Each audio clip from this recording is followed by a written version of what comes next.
അപ്പൊ ആദ്യം നമുക്കൊന്ന് പരിചയപ്പെടാം. അതിനു മുമ്പ് അതിനോടൊപ്പം തന്നെ കാര്യങ്ങളും ചോദിക്കാം, പറയാം. ശ്രദ്ധയോടെ കേൾക്കുക. എന്റെ അപേക്ഷ, ഓരോരുത്തരും അവരവരുടെ സ്വന്തം മനസ്സും ബുദ്ധിയും കൊണ്ട് ഞാൻ പറയുന്ന കാര്യങ്ങൾ ശ്രദ്ധിക്കുക. സ്വന്തം മനസ്സും ബുദ്ധിയും കൊണ്ട് പറയുന്ന കാര്യങ്ങൾ ശരിയാണ് എന്ന് തോന്നുകയാണെങ്കിൽ ഇവിടെ നിന്ന് എടുത്തോണ്ട് പോകും. അതുകൊണ്ടാണ് വിശുദ്ധ ഖുർആൻ പഠിപ്പിച്ചത് ആര് പറയുന്നു എന്നുള്ളതല്ല, എന്ത് പറയുന്നു എന്നുള്ളതാണ് ശ്രദ്ധിക്കേണ്ടത്. ആര് പറയുന്നതും ശ്രദ്ധാപൂർവം കേൾക്കുകയും പ്രവാചകൻ പഠിപ്പിച്ചു ചൈനയിൽ പോയും അറിവ് നേടണം എന്ന്. അപ്പൊ എവിടെ നിന്ന് എന്ത് നോളജ് കിട്ടിയാലും ശരി, അത് സ്വന്തം ജീവിതം വിജയിപ്പിക്കാൻ ആവശ്യമായിട്ടുള്ളതാണെങ്കിൽ അത് രണ്ട് കൈയും നീട്ടി സ്വീകരിക്കുകയും അറിവ് വർദ്ധിപ്പിക്കാനും തമ്പുരാൻ പറയുന്നു. അപ്പൊ അറിവ് വർദ്ധിപ്പിക്കുക എന്ന് പറയുന്നത് ഏറ്റവും പ്രധാനമാണ്. അറിവില്ലാത്തവൻ മാത്രമാണ് ഏറ്റവും വലിയ തലവേദന. ആദ്യം നമുക്കുണ്ടാവേണ്ട തിരിച്ചറിവ്, പല അറിവും നമുക്കില്ല എന്ന അറിവാണ് ഏറ്റവും വലിയ അറിവ്, ആദ്യത്തെ അറിവ്. നമുക്കൊന്ന് സഞ്ചരിച്ചു നോക്കാം. ഭഗവത്ഗീത 10-ാം അധ്യായം വിഭൂതി യോഗം. അതിൽ ആ സ്രഷ്ടാവ് ദൈവത്തിന്റെ വചനങ്ങൾ എത്തിച്ചേർന്നു ശ്രീകൃഷ്ണനിലൂടെ അർജുനനിൽ.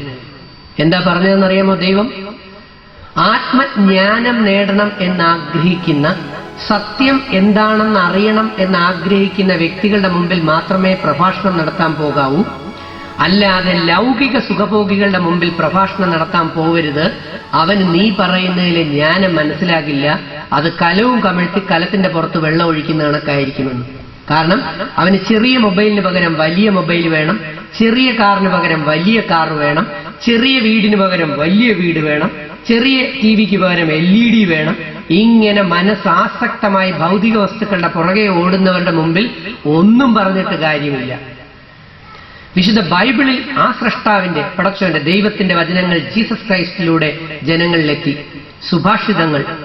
അതിലെന്താണ് ദൈവം പറഞ്ഞിരിക്കുന്നതെന്നറിയാമോ? പരിഹാസകന്മാരുടെ മുമ്പിലും വിഡ്ഢികളുടെ മുമ്പിലും ഭോഷന്റെ മുമ്പിലും പ്രസംഗിക്കാൻ പോകരുത്. നീ പറയുന്നതിലെ ജ്ഞാനം അവർക്ക് മനസ്സിലാകില്ല. അവർ നിന്നെ പരിഹസിക്കും, വേണമെങ്കിൽ ക്ഷതവും ഏൽപ്പിക്കുമെന്ന്. അതാണ് ഈ മൂല്യബോധന ജാഥ ഗവൺമെന്റിന് വേണ്ടി കാസർഗോഡ് നിന്ന് തുടങ്ങി തിരുവനന്തപുരം വിമൻസ് കോളേജിൽ എത്തിച്ചേർന്നപ്പോൾ ഒരു പെൺകുട്ടിയുടെ കൂക്കിലൂടെ ആ പരിഹാസം എനിക്ക് ഏറ്റുവാങ്ങാൻ കഴിഞ്ഞത്.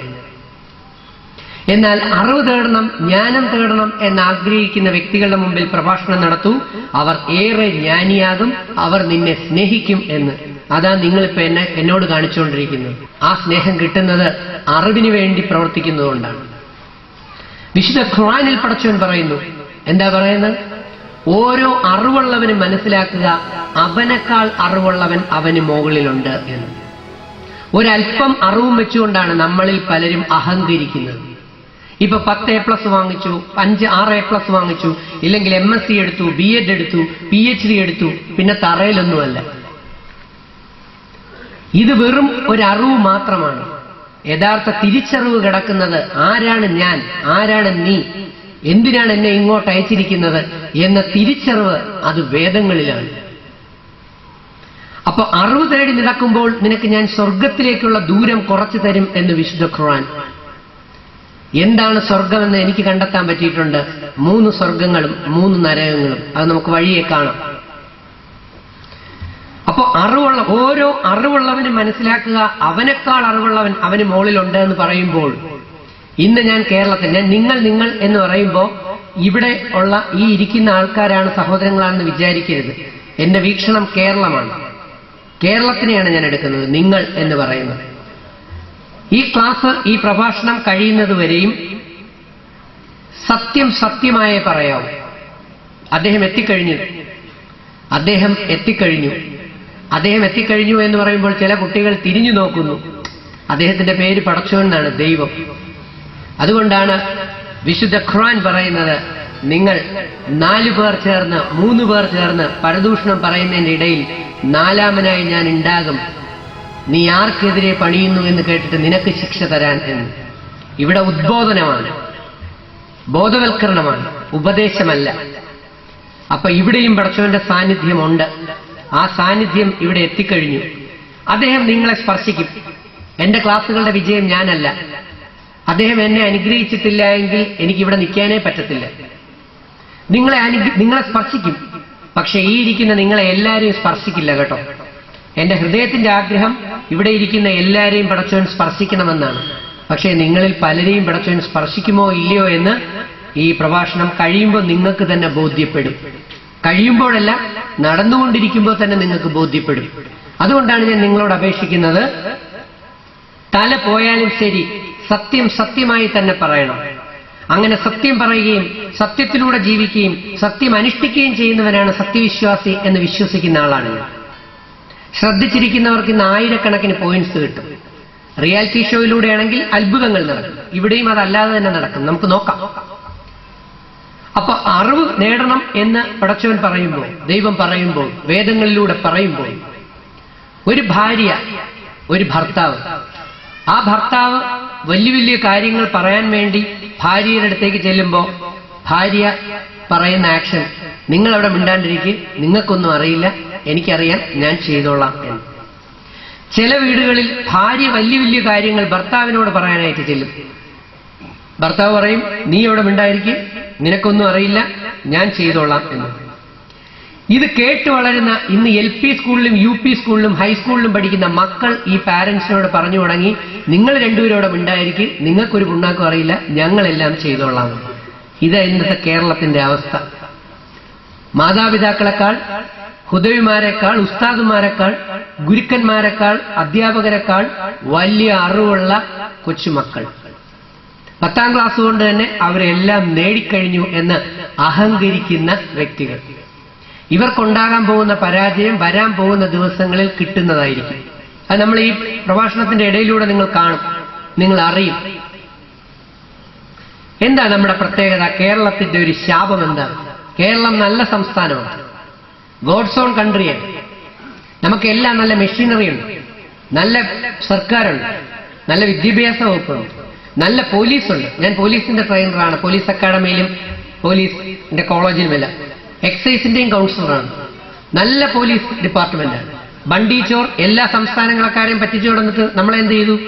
വിത്തിൻ സെക്കൻഡ്സ് നമ്മൾ പൊക്കി. അപ്പൊ അത്രയ്ക്ക് മിടുക്കർ പോലീസാണ് നമ്മുടെ പോലീസ്. നമ്മുടെ എക്സൈസ് നല്ല എക്സൈസാണ്. എല്ലാ തലത്തിലും കേരളത്തിൽ മിടുക്കർ ആവശ്യം പോലെയുണ്ട്.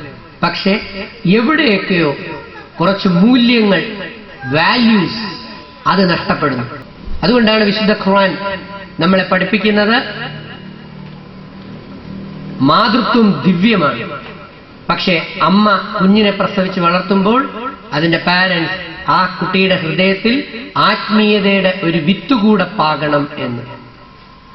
15 വയസ്സിനുള്ളിൽ മക്കൾക്ക് വിശുദ്ധ ഖുർആന്റെ ആശയം മുഴുവൻ വ്യക്തമായി കൃത്യമായി പഠിപ്പിച്ച് മനസ്സിലാക്കി കൊടുത്തിരിക്കണം എന്ന് എത്ര മാതാപിതാക്കൾ ചെയ്യുന്നുണ്ട് എന്ന് എനിക്കറിയില്ല.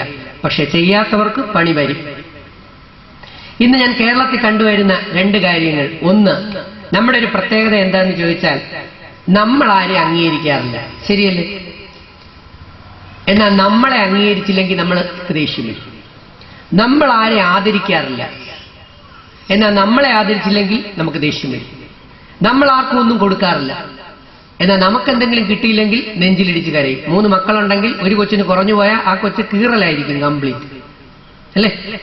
എന്താ വേദം പഠിപ്പിക്കുന്നത്? നീ മറ്റുള്ളവർക്ക് കൊടുക്കൂ എന്നാണ്. അതാണ് പ്രവാചകനായ മുഹമ്മദ് നബി സല്ലല്ലാഹു അലൈഹി വസല്ലം ജീവിച്ച് കാണിച്ചു തന്നത്, എങ്ങനെ ജീവിക്കണം എന്ന്. അദ്ദേഹം കഴിക്കാനായി എടുത്തു വെച്ചിരിക്കുന്ന സാധനം പോലും ആരെങ്കിലും വന്ന് വിളിച്ചാൽ, കരഞ്ഞാൽ, ചോദിച്ചാൽ അപ്പോഴെടുത്തുകൊണ്ട് കൊടുക്കും. നമ്മളോ?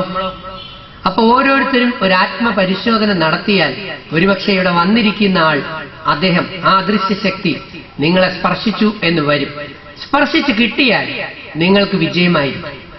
ഞാൻ കഴിഞ്ഞ കുറെ നാളുകൊണ്ട് കാണുന്നു, വിശുദ്ധ ഖുർആൻ പഠിപ്പിക്കുന്നു, വിശുദ്ധ ഖുർആന്റെ ആശയം പഠിക്കുകയും അത് പ്രചരിപ്പിക്കുകയും അതിനെ എല്ലാ നന്മകളും ജനങ്ങളിൽ എത്തിച്ചു കൊടുക്കുകയും ചെയ്യുന്നവരുടെ മുമ്പിലും പുറകിലും പടച്ചവൻ മാലാഖമാരെ, മലക്കുകളെ കാവലേർപ്പെടുത്തും എന്ന് ഞാൻ ഇന്ന് കണ്ടു. ഇന്നും ഇന്നലെയും പല സമയങ്ങളിൽ കാണുന്നു. മലക്കുകൾ റഫീഖിന്റെ രൂപത്തിലും മലക്കുകൾ ആ രൂപത്തിലും പല സ്ഥലങ്ങളിലും എന്നോടൊപ്പം അല്ലെങ്കിൽ ക്ലാസ് എടുക്കാൻ കൊണ്ടുപോകാൻ വേണ്ടി പരിശ്രമിക്കുന്നു. ആലോചിക്കണം.